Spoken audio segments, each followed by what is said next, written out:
Ndabasuhuje kandi cyane. Uyu munsi tujya kuganira ku ngingo abantu benshi bakunda kuvuga cyane, ngo abantu bambereye babi. Mu buzima hari abantu usanga buri gihe bahora bavuga bati inshuti zanjye zambereye mbi, abavandimwe bambereye babi, abo dukorana ku kazi ntabwo ari beza banjye. Ariko hari ikibazo wakwibaza uyu munsi, ese koko buri gihe abandi bantu nibo baba ari babi? Cyangwa hari igihe ikibazo wenda kiba ari twebwe ubwacu ukabona niyo wenda tutaba tubyemera? Nibyo, umuntu ariyegereye cyane ntabwo yireba, ahubwo arebwa n'abandi bari kure ye. Ariko wongere unibaze, ubundi umuntu akunanira ate kandi mutabana? Uyu munsi reka tuganire ku buryo wenda hari igihe umuntu ashobora gutuma abandi bantu bamwitwaraho nabi atabizi, hanyuma akumva yuko aribo bamubangamiye, akabona ko ari babi. Gusa we akajya yishyira ku ruhande rwiza, agakomeza kwigira miseke igoroye. Ushobora kuba ukunda ibiganiro by'uburezi ndetse n'imibanire myiza y'abantu, ntiwibagire gukora subscribe ndetse na like kuri iyi channel Isaac Inspire TV, kugira ngo dukomeze kuganira kuri izi ngingo zidufasha kwiga mu buzima bwa buri munsi. Iyi ni Isaac Inspire TV. Reka tujyane mu kiganiro kugera ku musozo wacyo, tuganire. Impamvu ya mbere ni ukutireba wenda ahubwo ukareba abandi. Kutireba mbere yo kureba abandi. Ikintu cya mbere gituma abantu bavuga ngo abantu bambereye babi, bariya abantu ntabwo ari beza, akenshi burya ni ukutireba ahubwo ukabanza kureba abandi. Hari abantu bahora mu makosa, bagakora amakosa ariko ntibayemere iteka. Iyo ibintu bitagenze neza, bahita bashyira amakosa ku bandi.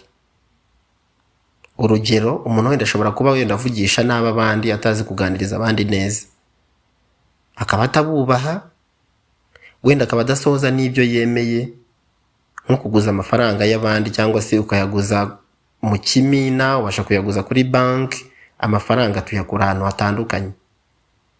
Ariko rero iyo wenda utakiranutse kuri iyi ngingo, abantu wenda barabikubajije mu buryo bumwe cyangwa ubundi, bashobora kwitandukanya nawe kubera kukuburaho ubunyangamugayo.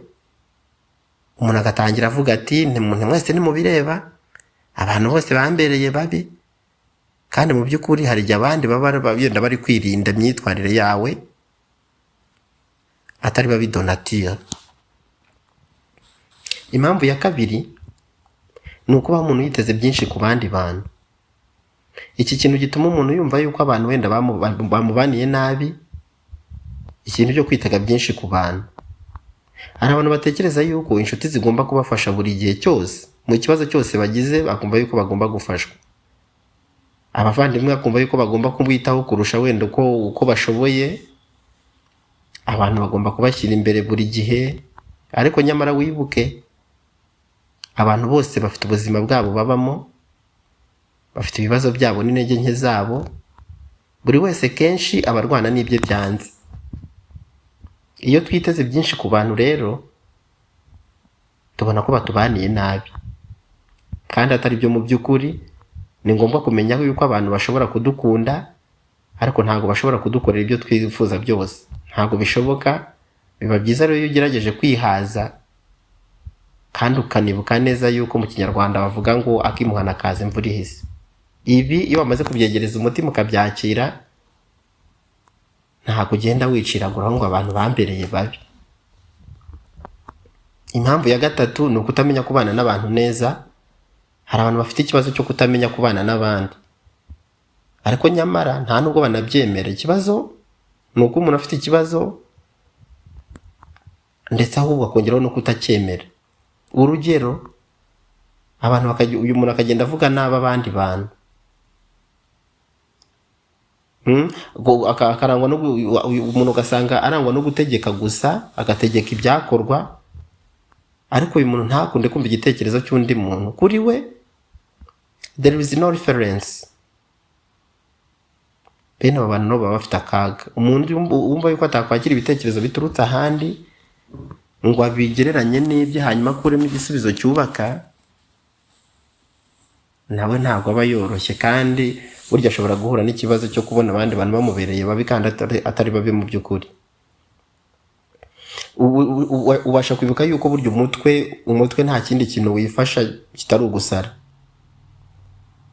Iyo abantu batangiye rero kubagendera kure bene aba bantu, bagahita bavuga bati abantu bose bambereye babi, ariko mu by'ukuri abantu baba bari gushaka amahoro yabo, kuko akenshi mu buzima nta muntu ukunda kugumana n'umuhanda. Aba yumva yamugenera igihe hafi ya ntacyo, kuko abantu benshi bakunda umutuzo. Hari impamvu ya kane rero ko umuntu wenda ahora yibona nk'uwakorewe amakosa cyangwa wakorewe nabi. Hari abantu benshi bafite imyitwarire yo guhora bumva yuko aribo bahohotewe, agahora yishyira ku ruhande rwiza, yumva ko ikibazo ari bariya.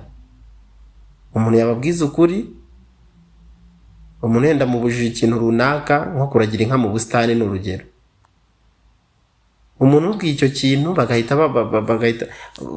bagahita bashwana. Ati murabona ukuntu abantu bambereye babi. Ubundi kuragira mu busitani ni ikintu, ariko hari igihe abandi bantu baba bari kukugira inama, cyangwa wenda bari no gushyiraho imbibi, kuko kugira imbibi mu mibanire ntabwo ari ukubana nabi. Ntabwo umuntu yabana n'abantu bose ngo bishoboke. Iyo rero habayeho gushyiraho izi mbibi, ntabwo ari byo bita kubana nabi, ahubwo burya ni uburyo bwo kurinda amahoro ku ruhande rw'umuntu. Niyo miterere y'umuntu, niko umuntu ateye. Hari impamvu ya gatanu rero, ni ukutemera gukosorwa. Hari abantu babaho batemera gukosorwa rwose. Umuntu yababwiza ukuri, bakumva ko bamwanze kandi ntabwo ari byo. Akumva ko bamubaniye nabi, bamuciriye urubanza, ariko mu by'ukuri ukuri kuri ibi bintu cyangwa kuri iyi ngingo, buri gihe ukuri kurababaza, ariko nyamara ukuri kudufasha gukura mu bitekerezo. Iyo rero tutemeye gukosorwa, dushobora gutangira kubona abantu bose nk'abatubaniye nabi, ariko kandi hari icyo umuntu yakora mbere yo kuvuga ngo abantu bambereye babi. Mbere yo gutera intambwe ngo usunikire ururimi rwawe n'ubwonko gutekereza yuko abantu bakubaniye nabi, hari ibibazo ukwiye kwibaza bikurikira. Utese wenda hari ikintu naba narakoze wenda gituma abantu bancikaho?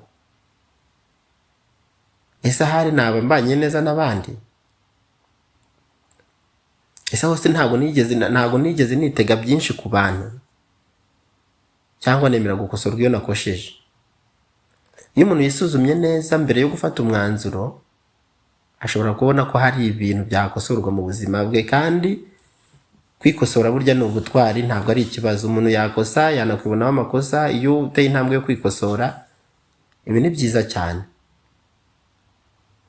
Dusa n'abasatira umusozo rero, mu buzima nibyo koko hari abantu bashobora kutubera babi, birashoboka. Ntabwo abantu bose batubera beza, kimwe kandi nuko natwe tutababera beza. Burya iyo tutunga abandi urutoki, tujye tureba natwe yuko dushobora kuba ikibazo, birashoboka. Ariko nanone nubwo bimeze gutyo, hari igihe twebwe ubwacu dushobora kuba igice cy'ikibazo tutabizi, kabone niyo nyine tutabyemera. Ariyo mpamvu ari byiza yuko umuntu yenda yakwiga kwisuzuma, akemera amakosa, agaharanira kubana neza n'abandi, kuko kubana neza n'abandi ni umugisha kandi ni ingenzi cyane. Iyo dukoze ibyo, imibanire yacu n'abantu irushaho kuba myiza ugereranije n'uko yakabaye. Birashoboka yuko iki kiganiro cyagufashije, ukaba hari amasomo wigiyemo. Gusangiza abandi iki kiganiro ni byiza cyane, cyane cyane ukaninjira mu mwanya wa komenti ugasigamo igitekerezo cyawe. Ese waba warigeze kubona umuntu wenda ahora avuga ngo abantu bose bamubereye babi, hafi yo kuvuga yuko isi yamubihiye? Ntiwibagire gukora like, ukore subscribe, kugira ngo ibiganiro by'uburezi nk'ibi ngibi bijye bikugeraho kenshi mu buryo bushoboka. Ndabashimira abakunzi bacu, tuzongere guhura ubutaha mu kiganiro cy'ubutaha. Ndabakunda cyane kandi ndabazirikana.